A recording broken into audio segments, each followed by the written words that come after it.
Hello, everyone, and welcome to the Hidden Hockey Podcast. Again, my name's Matt Gordon. If you've never been on the podcast before, welcome. I'm trying to grow the following here to try and get more people that are interested in watching hockey, learning about international hockey, as well as learning about hockey prospects in the NHL draft, and the various other drafts that are held in junior hockey.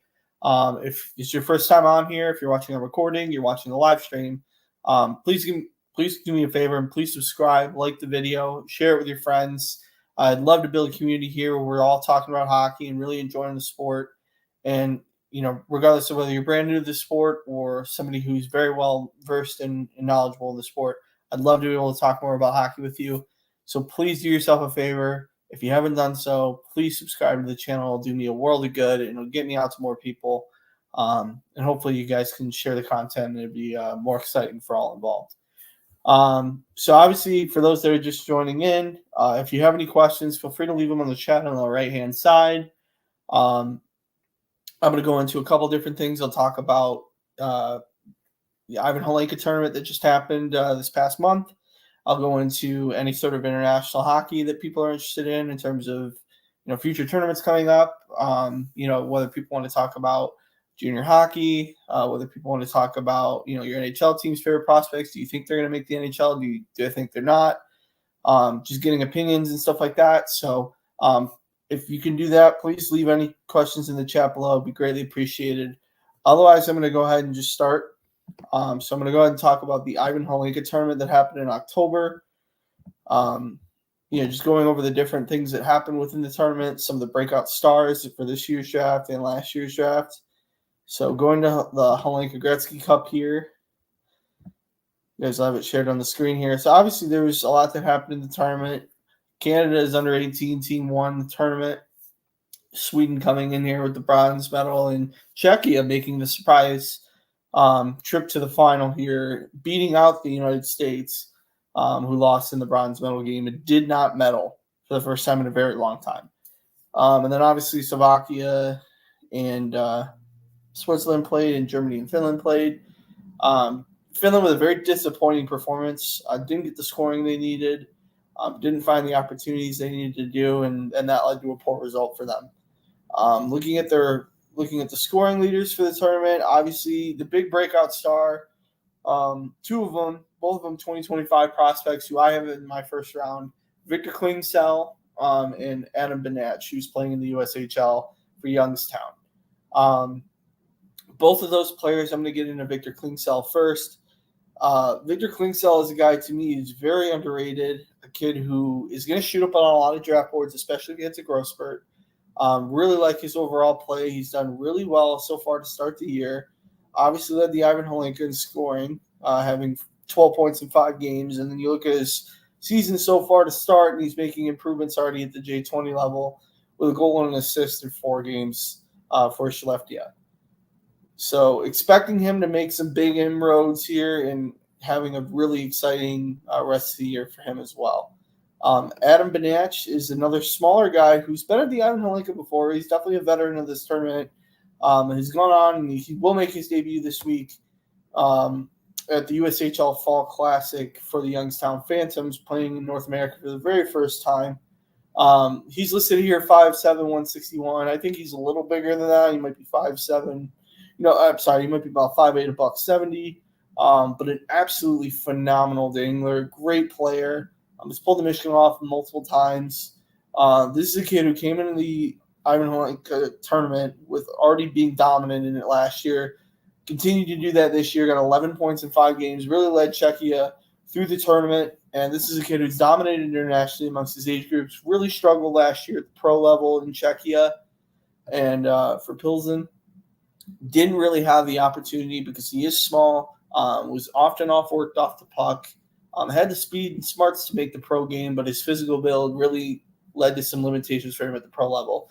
That's why he went back to going into North America, playing at a higher end level, getting more opportunity to play at high-end speeds and get used to a North American rink, also growing his body at the same time. So Adam Banach is another kid who, right now is a first-round grade. I can see him slipping in scouts' eyes just because he is a smaller player.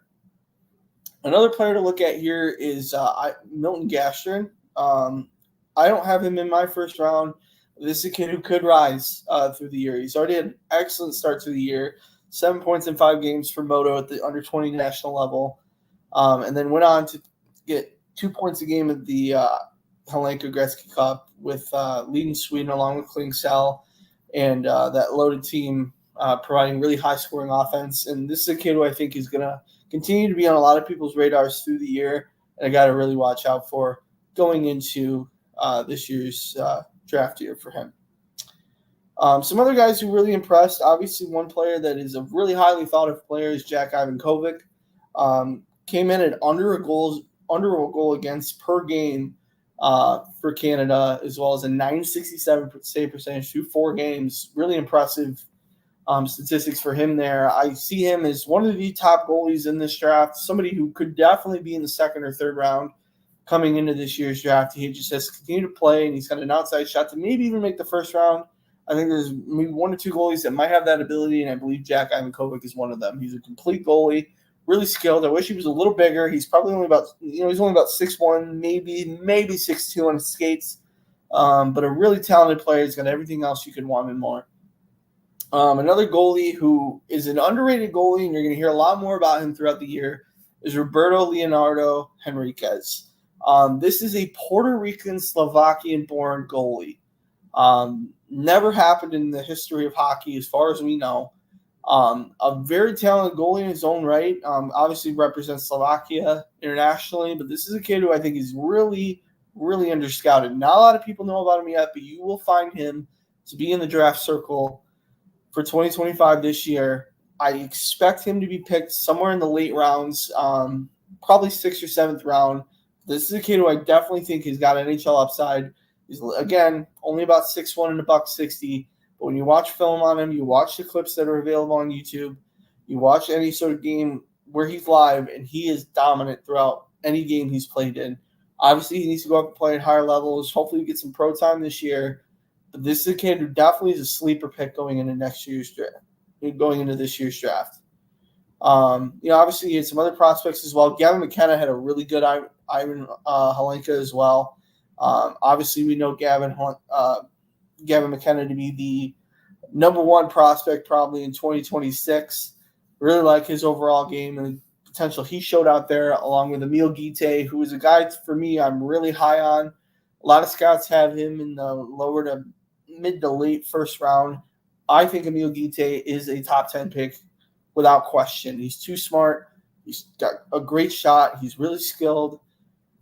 He plays well defensively. He's got it all. And I think he's a guy you got to bet on upside with him, and I think this is a guy you can't miss with an Emil Guite. Same with Cole Resching. Cole Resching obviously is a really talented player. He's done a lot through the years as well, and a guy who definitely I think could fit into the middle of the first round, if not closer to the top 10. And then you got various others that kind of came into the tournament, that are even some of these guys are 2026 and 2027 eligible. So just people to watch for. But obviously, those are the standouts for me through the tournament. And, and hopefully I'll get more opportunity to watch more film on these guys. But there's a quick summary of the Helenka Gretzky tournament, and excited to hear more from other people about what they thought about the Ivan Helenka tournament. If you did watch, feel free to leave any comments below. If not, if you have any questions with that, feel free to do so. So I'm going to go ahead and switch here now to my draft board here. So I'm a 2025 overall NHL draft here. I did a video on this already. My rankings have switched a little bit based on some viewings I've gotten earlier this year, as well as a couple of viewings that have actually already started to get this season. One guy that I'm obviously bullish on and have a video for, if you haven't had the opportunity, please check out the video for James Higgins. James Higgins is an absolute superstar in the making.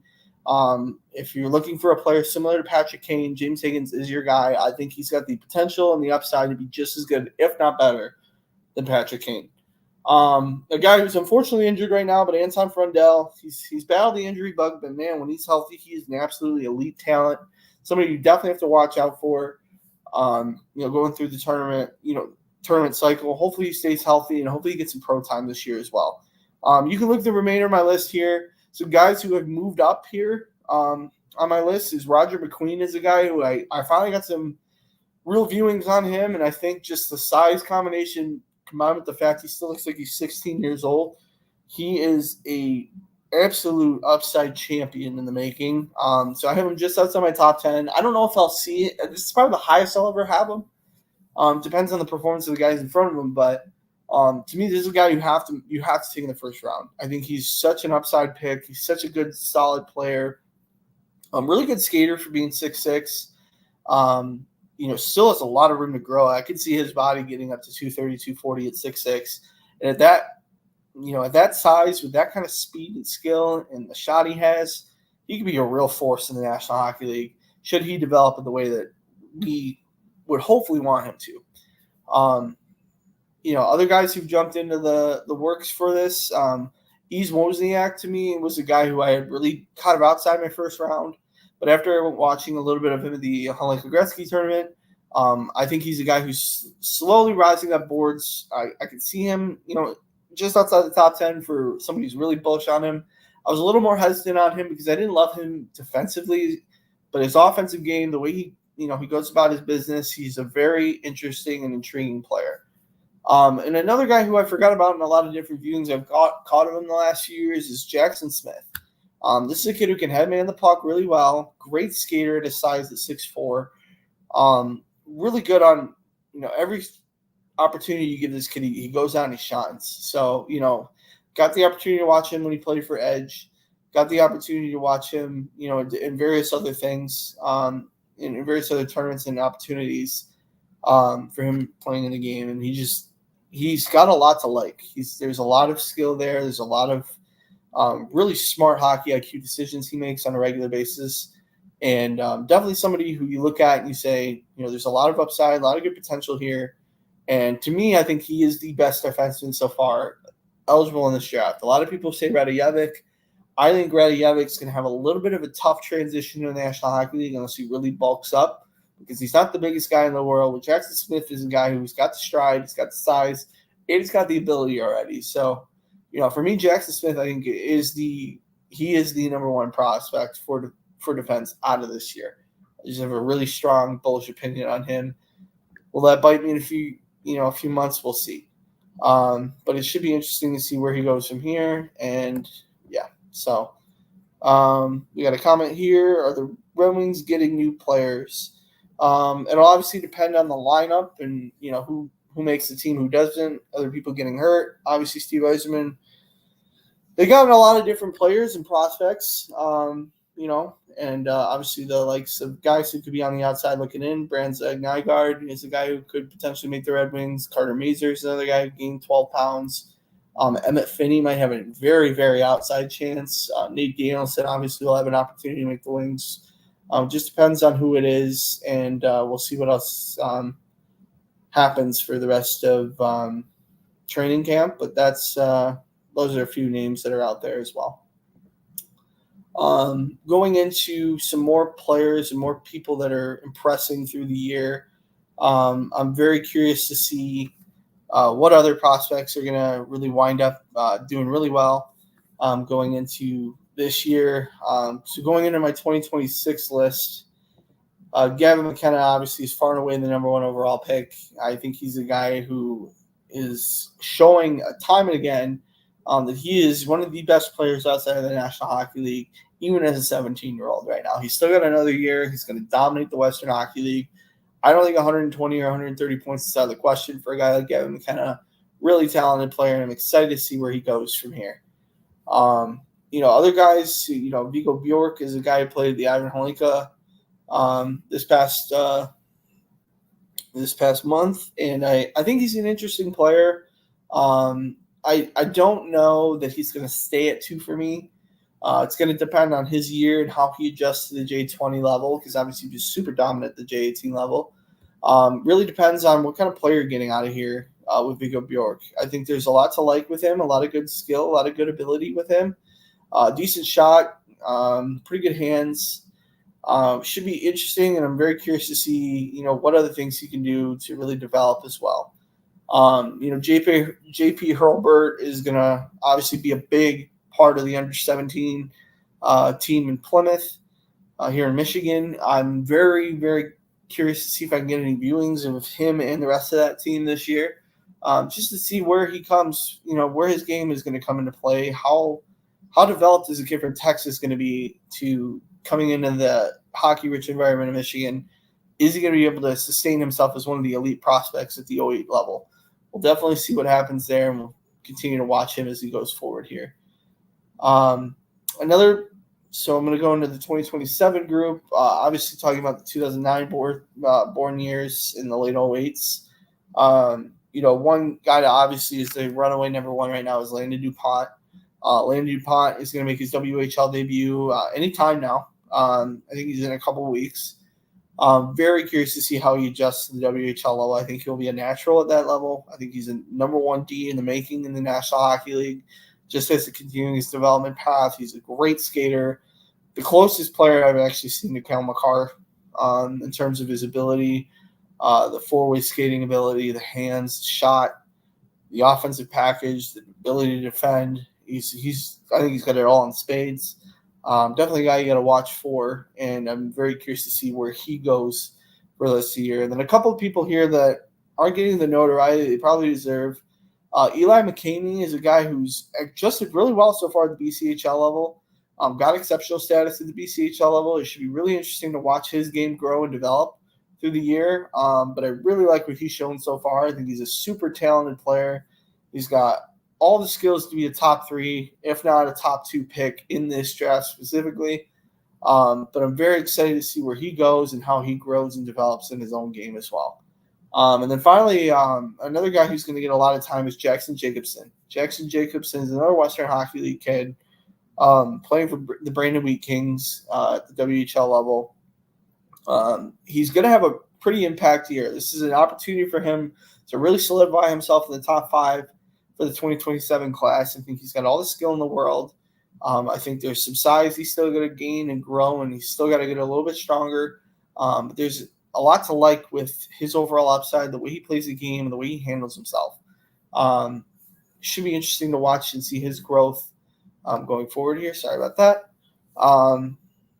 And should be really interesting to see where his game will develop and continue to grow here in the coming months. So we'll go back here. I'm going to go back to the draft center, and we'll talk more about some different prospects that I'm curious on. You can look and see here at the stats of some of these guys. We already talked about Milton Gastrin.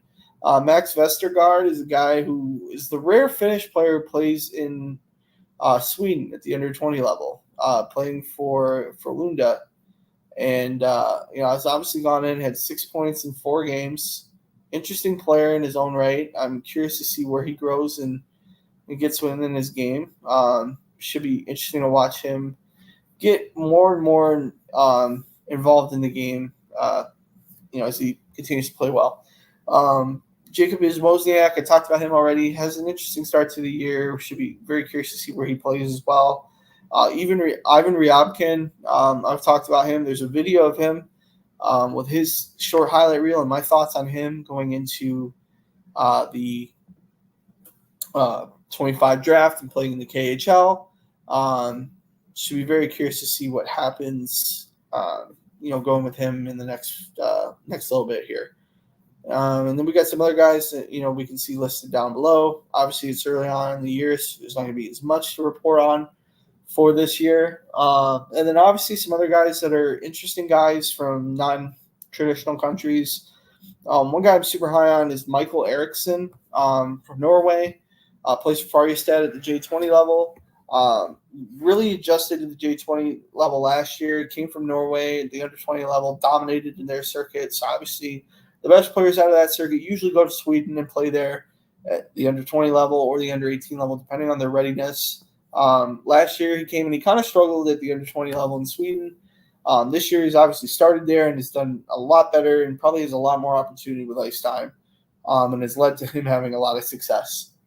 Another guy who's arrived really late on some radars, late last year was when he kind of really started to come on, is Patrick Zubik. He's Slovakian and he's also Polish born. He's gone on. He's had 4 points in 3 games at the under 20 level, playing for the under 18 team for Slovakia.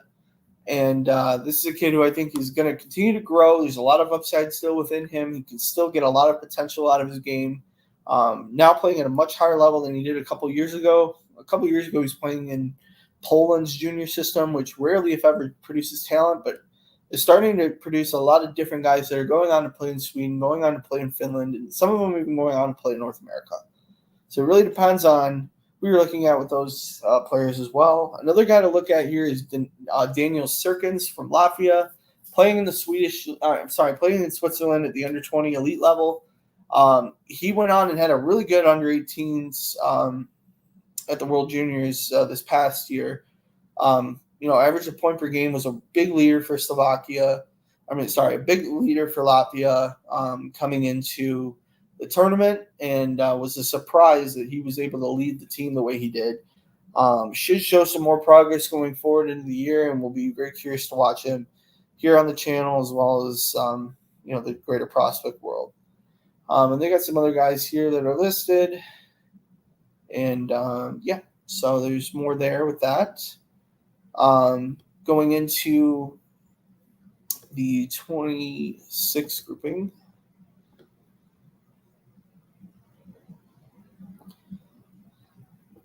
So with 2026, again, you got a couple non-traditional prospects. One guy, Nicholas Aram Olsen, no 8 born, who also played at the under 18 level and had a really impressive under 18 World Championships for Norway as well. Very skilled player, a little bit shorter, but he's got time. He's only 16. Actually, was 15 during the tournament. Played as a double underager and was really fantastic. And now he's playing at the under 20 level, which is very unheard of for a Norwegian 17-year-old, and a guy who, obviously, with the way he's projecting, he looks like he could be a top 60 pick in 2026. But it's a surprising development and somebody who a lot of prospect people don't know yet, but they will eventually. And then going into a lot of different players that have started the year so far, some of the Russians have come over and played at the North American level at some of the weaker areas. Obviously, they're doing that to prime for whatever teams they're going to move up into at the North American level as well. And some different guys to preview and look at here. Obviously, look at the size of Ethan Belchets. He's a 16-year-old, but he's already sitting there pushing 230 at 6'4". Just a massive human being, and a guy who is going to adjust to the OHL level and probably be pretty seamless at that size. So different things here, and then the 27 draft as well. I'm going to get into a little bit. Alexis Joseph's had a big start to the year. Another guy who I didn't really mention a lot of earlier, but a guy who is definitely somebody to watch in the next 12 to 18 months is Timothy Kazda. I'm playing for the Seacoast Performance Academy at the under 16 level in AAA. This is a kid who has come over to North America and been completely dominant at the North American level.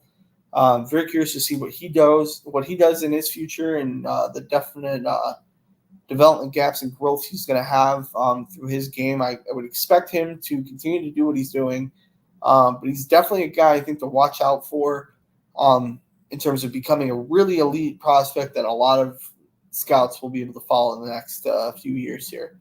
So it should be interesting to watch and see where the growth in his game will come into play, and we'll see what happens there. So some other things with just in general with hockey, I'm going to go back into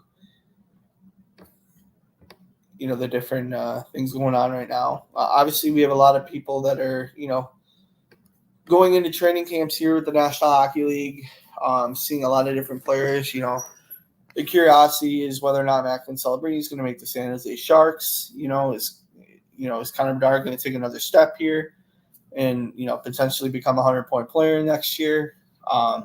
You look at different guys like Adam Fantilli might take a major step this year.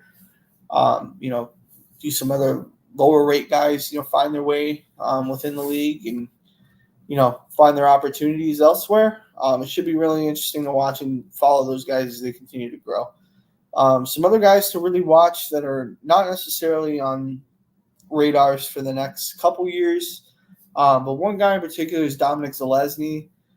He's a 2029 eligible, so he's a 2011 born kid. He's only 13 years old. Currently playing at the under 15 level in the Czech Republic, but is completely dominant at that level. Definitely a kid who I think if he was in North America, a lot of people would be talking about exceptional status with this kid. I think he's a really talented player, a guy who is far beyond his years, probably one of the best 14-year-olds, or best kids under 14 years old that I've ever watched. And I've watched a lot of hockey. I've been watching hockey for 20 plus years. Dominic Zalesny is a guy who, if I could put my life savings on him and make the National Hockey League, I would, because I think he's that talented of a player. He's a really skilled overall prospect, and a guy who you can definitely look at and say that he's a super talent. He's a guy who's going to really grow in his game and really develop, and we'll see what happens with him going forward here in the coming months. So I don't have any other questions here. So I think I'm going to end it now. Just did a quick live stream and just wanted to get back into getting more into these live streams and talking more about hockey prospects and getting more into it. If you have any questions, feel free to leave them in the chat. Either after, if you want to leave them now, you can, or if you want to leave them as a comment afterwards when you're watching this in recording, please do so. As always, thanks for following. Thanks for watching. If you're new to the channel, please feel free to subscribe. Again, it's Hidden Hockey. And then find me on Instagram as well at _Hidden Hockey. And, feel free to comment and leave whatever you want in the chat below. I'm going to be doing some more highlight videos in the coming weeks, and we'll be releasing them as they go along here. So thanks as always, and have a good day.